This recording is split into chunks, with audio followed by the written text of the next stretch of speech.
کہ جو وہ ججز تھے وہ کسی سوشل فنکشن پہ نہیں جاتے تھے، سوائے فیملی کے کسی فنکشن پر عموماً وہ کسی بھی سوشل فنکشن پہ نہیں جاتے تھے. حالانکہ میرے والد صاحب ایک پوئٹ بھی تھے، وائس چانسلر رہے پنجاب یونیورسٹی کے بھی، first president, founding president of the arts council of Pakistan. وہ ان چیزوں میں ضرور جاتے تھے. ہمدرد فاؤنڈیشن کے وہ فاؤنڈر ہیں. تو مقصد کہنے کا یہ ہے ان چیزوں میں ضرور جاتے تھے، لیکن وہاں پر وہ ناٹ ایز اے جج، ایز اے آرٹس کا پیٹرن کہہ لیں یا ایجوکیشن کا پیٹرن کہہ لیں، اس لحاظ سے جاتے تھے. سو دیر واز اے ڈیوائڈ. میں آپ کو یہ بھی بتا دوں کہ کوئی کیس جو کہ کورٹ میں چل رہا ہوتا تھا نا، وہ آ کے ہمارے ساتھ ڈسکس نہیں کرتے تھے. حالانکہ جب ہم چھوٹے تھے، اسکولز میں تھے، تو ہمارے اسکول جلدی ختم ہو جاتے تھے، گاڑی ہمیں پہلے لے کے آتی تھی. تو جسٹس کیانی نے، اور یہ ہائی کورٹ کی بات ہے، جسٹس کیانی نے ہمیں بلا لینا، کورٹ میں بٹھا لینا کہ آپ بھی سنو، ٹھیک ہے. مگر مقصد میرا کہنے کا یہ ہے، ایک نہ وہ سوشلائز کرتے تھے، نہ وہ اپنا جو کسی کو بھی گھر آنے نہیں دیتے تھے جس کا کوئی کیس لگا ہو. مجھے یاد ہے ایک شخص ابا جان کو ملنے آیا، وزیر آباد سے آیا تھا، کیونکہ ابا جان بھی وزیر آباد سے تھے. تو انہوں نے کہا شاید کوئی وزیر آباد کی کوئی بات ہے یا کچھ ہے. تو انہوں نے اندر بلا لیا. تو اس نے کہا کہ جج صاحب میں آج آیا ہوں، ہمارا کیس آپ کے پاس لگا ہوا ہے، اور یہ ٹوکرا میں ایک فروٹ کا لے کے آیا ہوں. تو انہوں نے کہا اچھا یہاں پہ بیٹھیں. تو باہر سے سنتری کو بلایا، اس کو کہا اس کو بھی باہر نکالو اور اس ٹوکرے کو بھی باہر نکالو.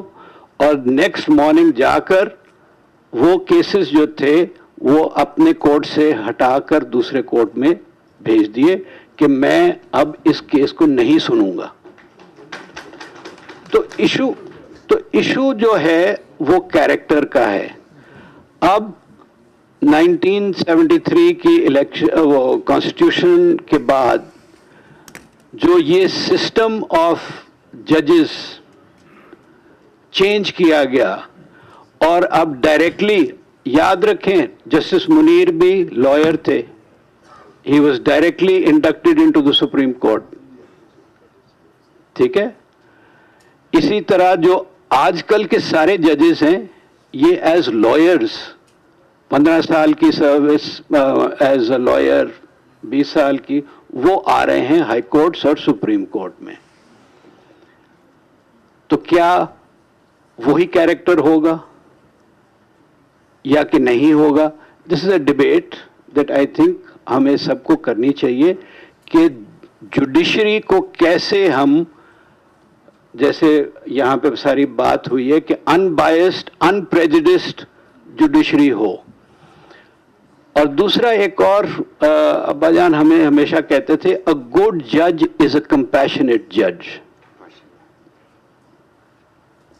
یہ اب اسما خیر نہیں ہے ہمارے ساتھ، ان سے کبھی پوچھئے گا جب ان کے والد جیل میں تھے تو ان کو ہارٹ اٹیک ہوا. ان کی والدہ اور یہ خود چھوٹی سی تھی، یہ ہمارے گھر آئے دوپہر میں، تو اس وقت ابا جان گئے ہوئے تھے جمخانہ کلب ٹینس کھیلنے. تو میری والدہ نے ان سے پوچھا کہ خیریت ہے، کیا بات ہے؟ تو انہوں نے اس طرح کہا کہ جی وہ ہارٹ اٹیک ہوا ہے، تو جیلر جو ہے ان کو ہاسپٹل نہیں لے کے جا رہا. تو انہوں نے کہا جج صاحب وہاں پر ٹینس کھیل رہے ہیں، آپ وہاں چلی جائیں. تو انہوں نے وہیں پہ آرڈر کیا، کس چیز کے اوپر؟ جیلر کو وہ جو کیش میمو کی ریسیٹ ہوتی ہے اس کی بیک سائڈ کے اوپر اس کو جیلر کو لکھا کہ امیڈیٹلی موو جیلانی صاحب ٹو ہاسپٹل. اور دوسرے دن صبح جا کر انہوں نے کورٹ سے آرڈر کروایا. دا پوائنٹ از کہ جج کیا ہے؟ انصاف دینے والا. جب انصاف دینے والا کمپیشنیٹ نہیں ہوگا تو وہ انصاف بھی نہیں دے سکتا. تو یہ کچھ میری گزارشات تھی. جہاں تک آج کل کا تعلق ہے، دیکھیں ایک بڑی سمپل سی بات ہے، اور ہم یہ اس بات پر ہر وقت بات کرتے ہیں کہ ہماری سوسائٹی جو ہے وہ کلاس بیسڈ سوسائٹی ہے، اور ہمیں اس کو مان لینا چاہیے. اور جو بھی انٹرسٹ ہیں، چاہے وہ ملٹری ہے، چاہے وہ جوڈیشری ہے، چاہے وہ پولیٹیکل پارٹیز ہیں، انڈسٹریلسٹ ہیں، جو بھی ہیں، جس کو ہم رولنگ ایلیٹ اس وقت کہتے ہیں، it is based on class. آپ اور کوئی اس کے اندر ڈیفینیشن نہیں آ سکتی. It is a class based society, جہاں پر ایک کلاس نے political, judicial, executive as well as military dominance کی ہوئی ہے 18 کروڑ لوگ پر. صرف ایک 5% نے، 5% آپ کی پاپولیشن جو ہے اس نے 18 کروڑ عوام کو آگے لگایا ہوا ہے. یہ بات میری نوٹ کر لیں. اس کو کیسے بریک کرنا ہے؟ اگر آپ مارکسسٹ ٹرمز میں دیکھیں تو یہ بورژوازی کو کیسے آپ بریک کریں گے؟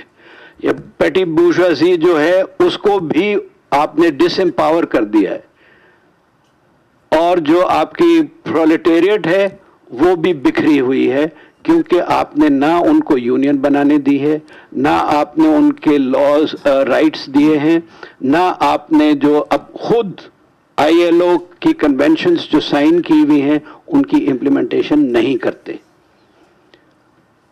اور اس کو کیسے آپ ٹھیک کر سکتے ہیں، یہ ایک فکر کرنے کی ضرورت ہے. اور آخر میں میں صرف ایک چیز کہوں گا، اگر یہ جوڈیشری واقعی انڈیپینڈنٹ تھی اور یہ کمپیشنیٹ تھی اور یہ پاکستان کو بچانے کی والی جوڈیشری ہوتی، تو واپس آتے ہی، ری انسٹیٹ ہوتے ہی، بلوچستان کی جو ہیومن رائٹس وائلیشنز ہو رہی ہیں بائی دا ملٹری، اس کو ٹیک اپ کرتی. اور سب سے بڑی بات یہ ہے کہ میں گلہ کرتا ہوں اپنے پیپلز پارٹی اور باقی ساری پولیٹیکل پارٹیز کے ساتھ کہ جب 18th امینڈمنٹ کر رہے تھے تو آپ نے فاٹا کو کیوں نہیں ٹیک اپ کیا as an independent province, autonomous province. اور دوسرا یہ کہ آپ نے آرٹیکل 245 کیوں نہیں کانسٹیٹیوشن سے نکالا، جو کہ ملٹری ایڈ ان سول پاور کا آرٹیکل ہے، جس کے تحت جو بھی ملٹری ایکشن لیتی ہے in aid of civil power, it is not contestable in any court of law.